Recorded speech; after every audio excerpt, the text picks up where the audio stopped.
We are delighted tonight that all of Marge and Rabbi Sidney Akselrad's children are with us this evening. Audrey, Dina, Sandy, and Lisa. And we're just delighted that you're all here for this special moment. About 30 years ago, I think, I was in New York City with my confirmation class at the time. I was the rabbi in Columbus, Ohio. And we took them on Friday night after services to Sammy's Romanian restaurant. Some of you know that place? It's a hoot. And we've been going there for a few years, and another rabbi shows up with his confirmation class. I didn't know the guy, but we introduced ourselves. I told him I was Art Nematoff from Columbus, Ohio, and he said he was Sandy Akselrad from Las Vegas. And then he says to me, I was at your congregation in Columbus, Ohio. He was the associate rabbi before I became the senior rabbi. I thought, how cool is that? And over the course of many years, we kept running into each other at Sammy's Romanian. Him with his confirmation class and me with my confirmation class. And that name Akselrad always stuck with me. I said, I know that name from somewhere, and I couldn't quite place it. Well, about 2 years ago, before I came here, I was in Israel, and I was on a CCR mission, and who else was on the mission? Sandy Akselrad. So over the years, we've gotten to know each other, but we've always been in the midst of other stuff and never had a long time to talk to each other. It was on that mission that I found out that he was the son of a rabbi. I thought, how cool is that? But even then, Sandy didn't tell me where he grew up. When I come to Beth Am, I find out he's the son of Rabbi Sidney Akselrad. You know, Rabbi Akselrad, the senior, wrote one book called Lishma. And in the foreword to the book, this is one of the first lines. It is his deep love for humanity and an underlying belief in human dignity and decency that characterize Rabbi Akselrad's worldview. It is also a description of his son, Rabbi Sandy Akselrad. Rabbi Akselrad is retiring this year as the rabbi of Congregation Ner Tamid in Las Vegas after serving the congregation, I think, for 37 years. He was ordained from Hebrew Union College Jewish Institute of Religion in 1984, and he held several congregations before he went to Las Vegas, and he's really spent the bulk of his career there.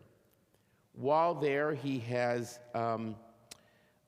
served on the board of the Anti-Defamation League of Las Vegas, the Interfaith Council of Southern Nevada, and he envisioned a program called Project Ezra, a partnership between the Jewish Federation, the Board of Rabbis, and the Jewish Family Service Agency that helped over 600 families of different faiths secure new employment during the challenging times surrounding COVID.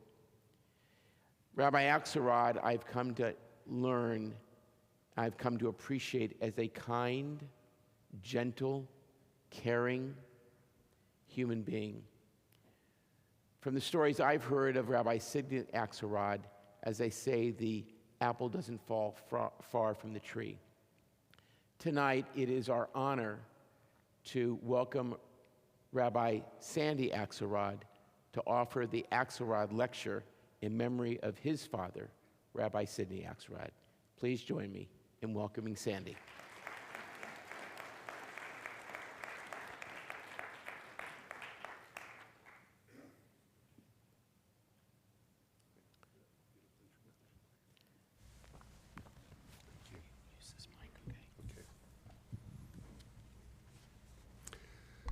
Well, good Shabbos, everyone. So, Rabbi Nematov didn't know he had a stalker, did he? Well, really is very gracious introduction, and so wonderful to be back at Beth Am. And you couldn't have a more loving and caring person than Rabbi Nematov to work with you and lead you and guide you through this time of transition. He is of the same cloth, the same mold, I think, of my dad, and I say that with ultimate fondness for you. So thank you for being here.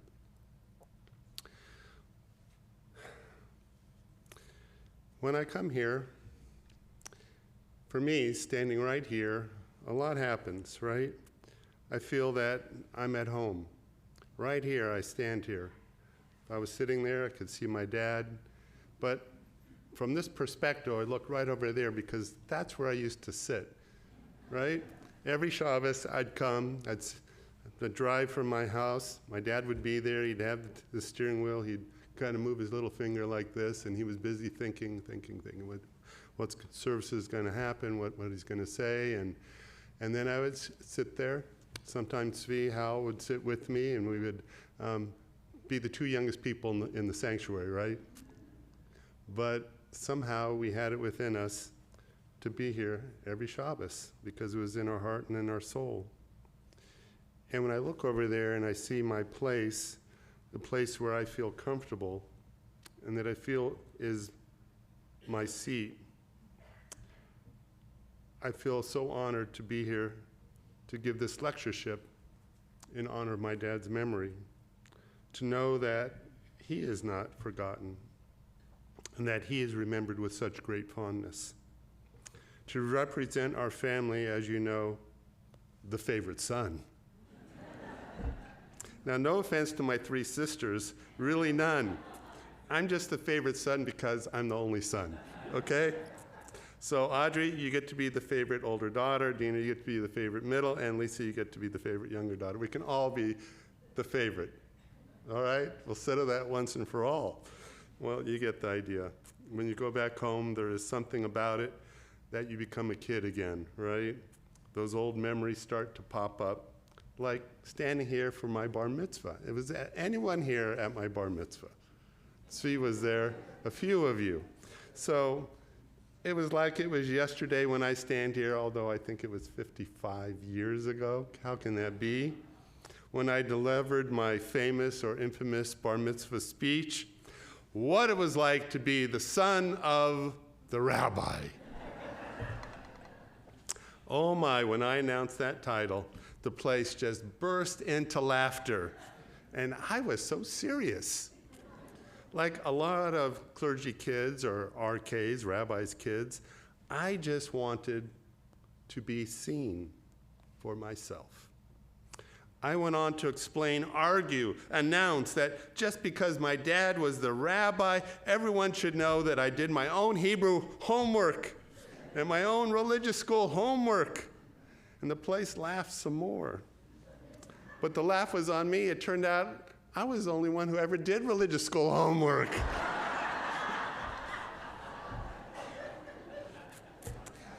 Well, like that was a thing? It turns out that when I was a child, I longed to have my voice heard. But as an adult, with my dad gone, well, how long? He died in 2006 in November. Close to Thanksgiving, but not on Thanksgiving. It turns out that as an adult, well, now it's not my voice I long to hear, but it's my Father's. To have one more story, one more piece of advice, one more dad joke, one more sermon or quote from the Talmud. And somehow when I stand here, I feel a little bit closer to him, despite the colleagues who have also stood here since his passing and retirement. It is his voice that I hear. And I don't want it to be diminished or obscured or to disappear, which is why I told Rabbi Nematov that I wanted to speak on this subject, truths that my father taught me.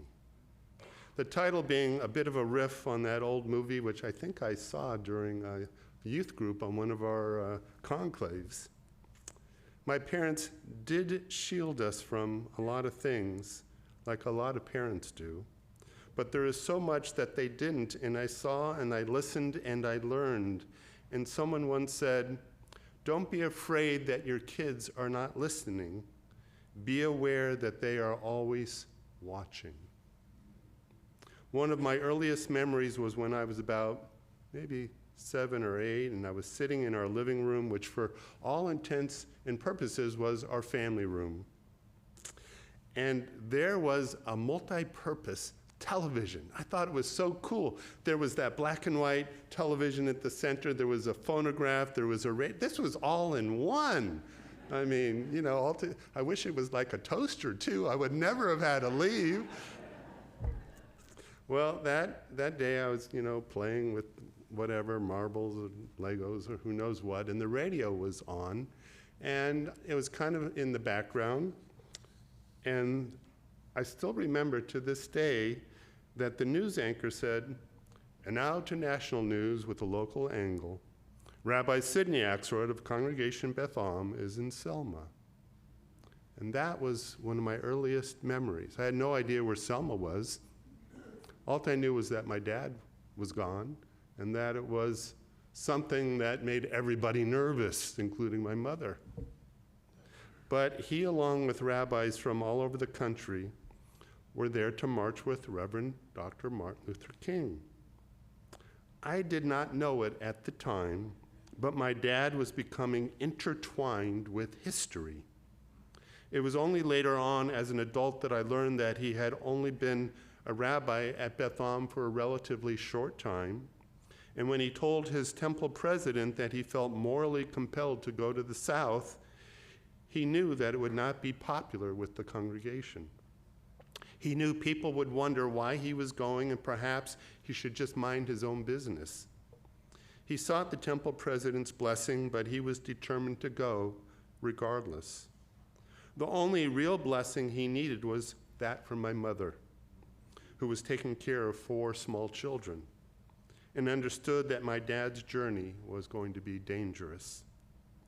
Not too long ago, I heard a recording of my dad speaking upon his return from Beth Am. And when you look at this old-time recording from the 1960s, it's charming and it's like a slice of history. The very first thing that the temple president did, and you could hear the crowd, was make announcements. The Brotherhood will be having a ice cream social.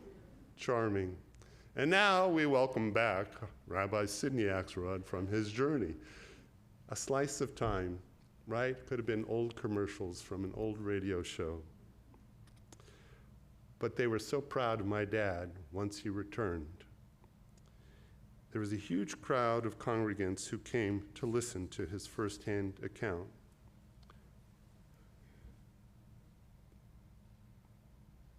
That was one of the first truths my father taught me. Find men and women you admire and join them. He found Dr. King. Don't worry about upsetting people, worrying about being complacent, about being quieted. Don't worry about upsetting people. Do what is right. Follow justice so that it will triumph over injustice. But let me remind you that when we think of our country now, and I don't know about you, I get so upset about how divided we are. But let me remind you, at that time, the country was also divided. We had Vietnam. We had issues between races.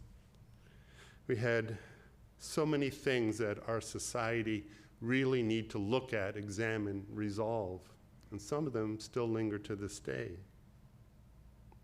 But somehow, there were men and women of courage who were not afraid to speak up.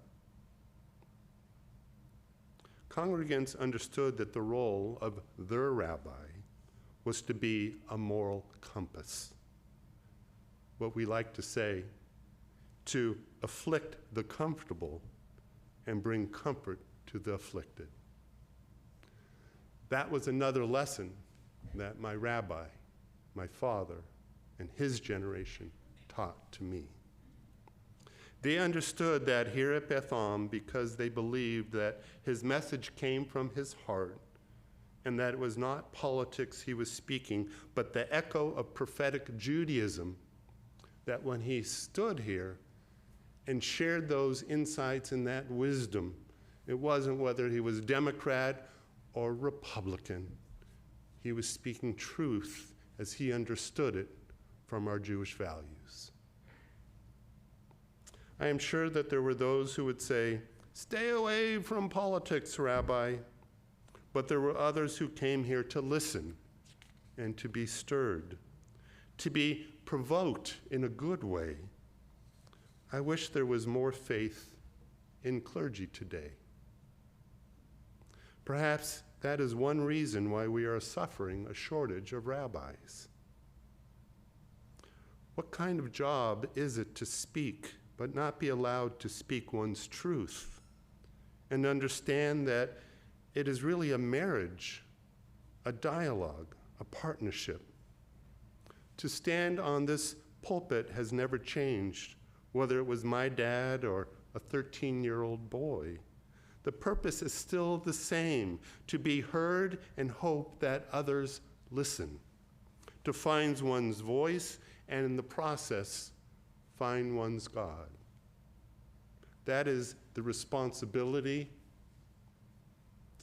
and the blessing of standing here before you. It's the hubris. Something else I learned by watching my dad. Those events in the 60s did not lie or die on the shelf of memory. He talked about them over and over again. Anyone who knew of my dad knew of his experiences during the 60s.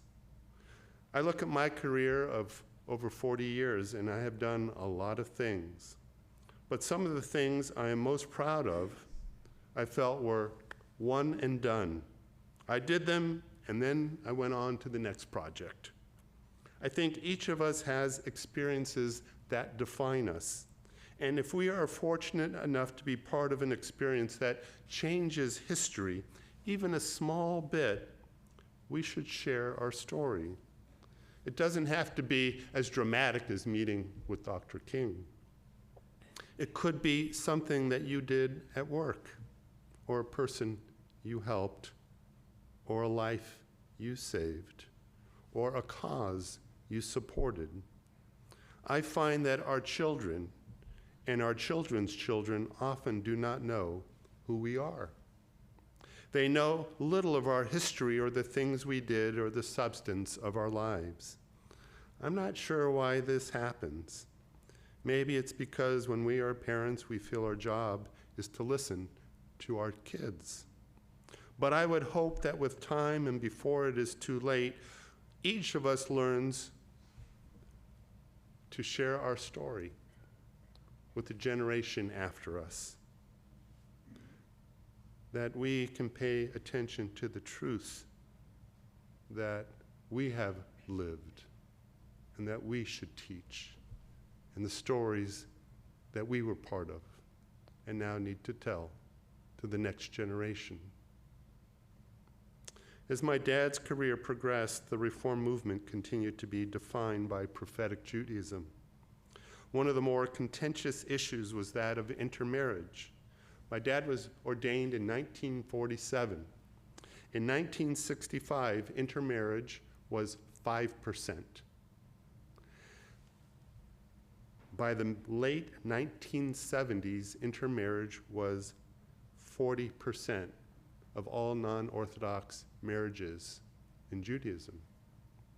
Colleagues who officiated at intermarriages were often labeled marrying Sams, or looked down upon with people saying, he only did it for the money.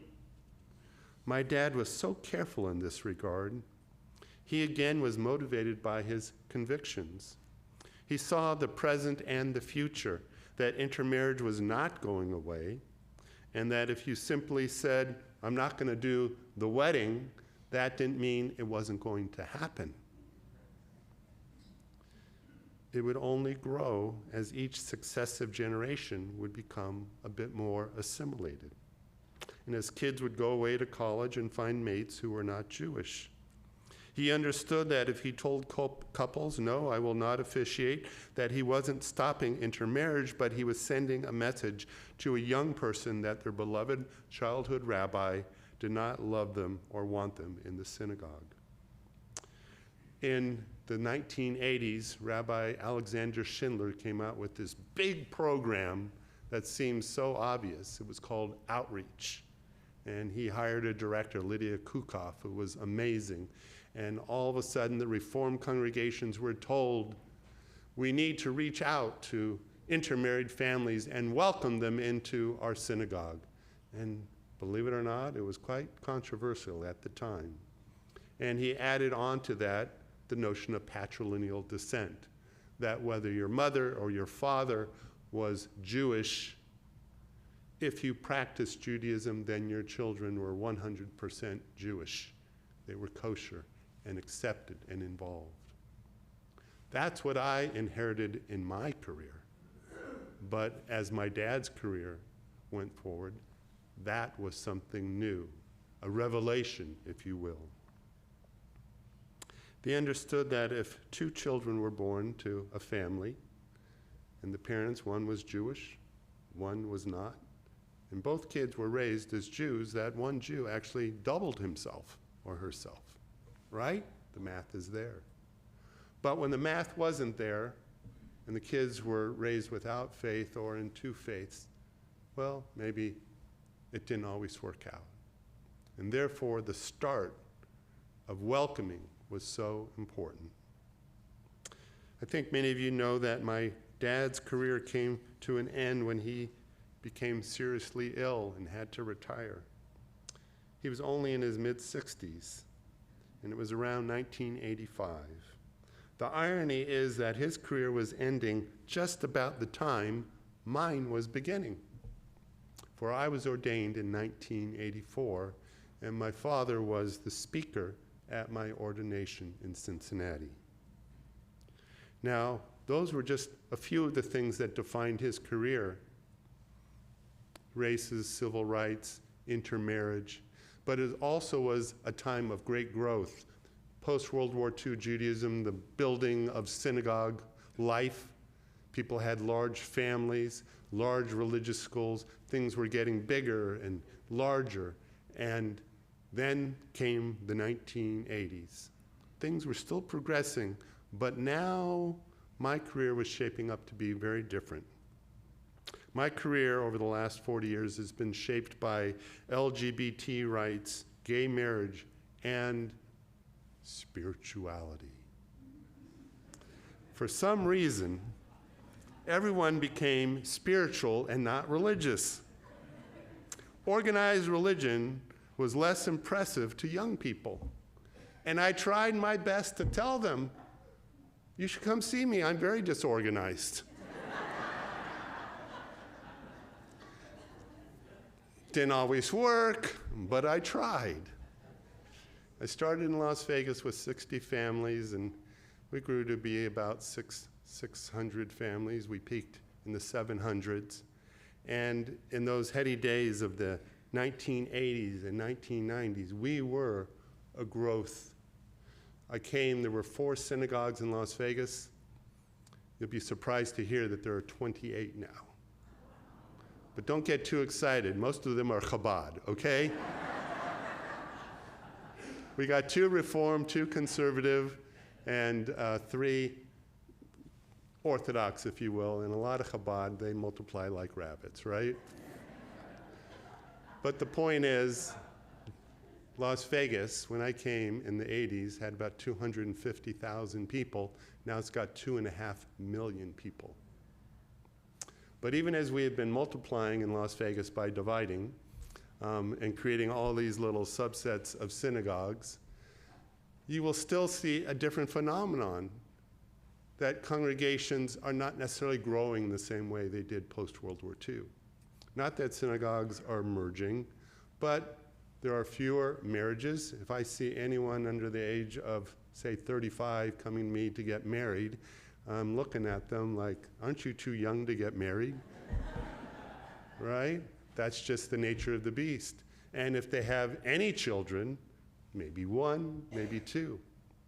That's the nature of my career, of trying to inspire those who do come to get involved, to join a synagogue, and to feel connected spiritually to a religion that, when you do the math, they may not have put their toe in the religious water since they were 13, and now they are 35, which is very different than, say, they were confirmed at age 16, and now they're getting married at 22 or 23, right out of college.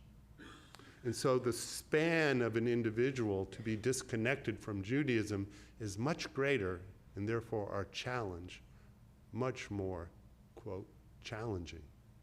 That is what I face right now. We also have the challenge, and many of you saw the Pew report, that 1 out of 4 Jews no longer feels connected to Judaism. 1 out of 4. My career, very different than my father's. And yet I think everyone knows, since October 7th, and also since the election, all of a sudden, the issue of our role with respect to Israel, anti-Semitism, the political arena, all of those are now entering into the consciousness of those who are being ordained as I speak, and those who are solidly in the middle of their career, wondering how to preach, how to lead, and how to guide their congregation.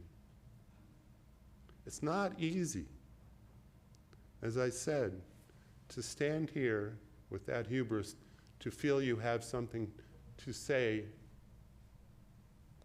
but what's even more important is to feel that when you have something to say, that you feel that people are listening and that you're being heard. It's a marriage. It's a marriage in so many ways. And that too I learned from my father. Can we not be passionate about Palestinians and Israel at the same time? I think we can, and we must be.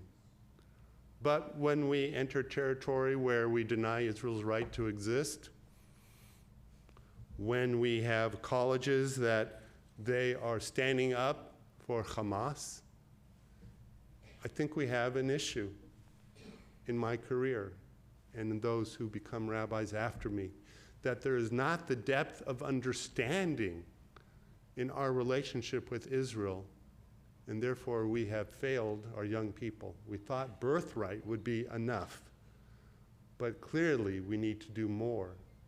Because if we don't, the next generation of Jews won't be there to support Israel. They won't understand what it means to have a Jewish homeland, and they won't understand what it means to stand tall and be a Jew, because anti-Semitism would have pushed them to be quiet. When people tell me, I don't know if I want to send my son or daughter to a college because there's too much anti-Semitism there, I say, if you want that college for whatever reason, send them there. Don't tell them the message to hide because they are a Jew. Tell them to stand proud and tall because they are a Jew. And send them to that college campus. And I guarantee you, they will understand the nature of being Jewish in a vastly different way than what has happened the majority of their life. And you may think initially that it won't be good, but I promise you it will become formative in their identity, and they will choose to become involved Jews. Simply because someone said, don't be Jewish. They'll say, what do you mean, don't be Jewish? I'm proud to be Jewish. I know what I've learned. I understand who I am. because in the 20s, that is the time of identity formation, and we have to be a partner with that. Well, those are the challenges of my dad's career, and those are the challenges of mine. And as I approach retirement, I can only wonder what the next generation of rabbinic leaders will face. I have come to believe that history does not repeat itself, but it does echo. And in that echo, I can hear my dad's voice and his wisdom. Listen to each other. Pursue justice and do not be afraid. Be careful of charm and false prophets, but do not be afraid to follow a mensch who is imperfect but whose message is compelling and just. Do not engage in ad hominem attacks. Stay with the issues and search for compromise, but be uncompromising when it comes to doing the right thing. Zionism is not a dirty word. Israel is not perfect, and we do not have to agree with everything Israel does, but Israel must have a right to exist. That is without question. Be a proud Jew. And to start, it means understanding that each of us is on our own journey. My dad's personal journey took him far from his Orthodox roots. He grew up in Pittsburgh to an Orthodox family. It was Rabbi Freehoff, of blessed memory, who influenced him as he grew older, and he understood that he really was a Reformed Jew. He just didn't know it. And so he found a home in Reformed Judaism that matched his values and informed his voice. To be a good Reformed Jew is to be someone who takes Jewish values seriously, and not just as a matter of convenience. This last truth he would teach by example, and not through preachiness or admonishments. He understood that people didn't always listen, but they always watched. My friends, one last memory to share. I can remember standing outside this very sanctuary as a child, way over there, maybe I was a teen.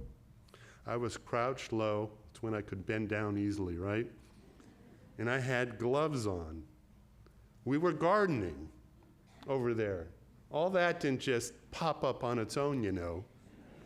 You had teen power and brotherhood and sisterhood. And we planted those trees and those shrubs. And I remember that. I remember when this sanctuary was built, and that my dad wanted it to be in the shape of an ohel, of a tent, and that there would be windows everywhere, because there was an expression, al tifros min hatzibor, don't separate yourself from the community. That what happens here has to impact what happens outside the synagogue walls. Those lessons, those truths, they remain with me as well. For we plant, not just for ourselves, but for those who come after us. They will be the bearers of the fruit from the trees that we have planted. To care is to believe in tomorrow. We may live in difficult times, but it is up to us to understand our role, our voice, our part in the unfolding of this history. As my dad would quote, it is not incumbent upon us to finish the task, but neither are we free to desist from it altogether. Hazak ve'amatz, let us be strong, and in turn, strengthen one another. Shabbat shalom.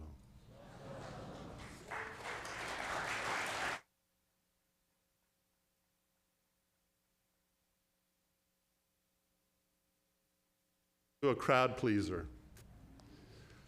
Bethon, enjoy, enjoy.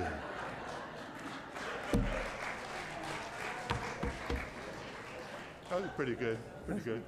Rabbi Akselrad, thank you so much for your words. I have to say, when I first got to Beth Am, my 3-year-old son would hide in those bushes and hide candy in those bushes. With your kids too. Yeah. It's taught him that. They like those bushes for hiding So you candy. planted bushes, shrubbery that grew into something truly special. I will say that recording that you spoke about at the beginning of your talk, I've listened to, and I have to say I hear so much of your dad's voice in your voice, and certainly so much of your dad's message in your message tonight. So thank you so much for being here with us and sharing your words of Torah. We're going to continue our service with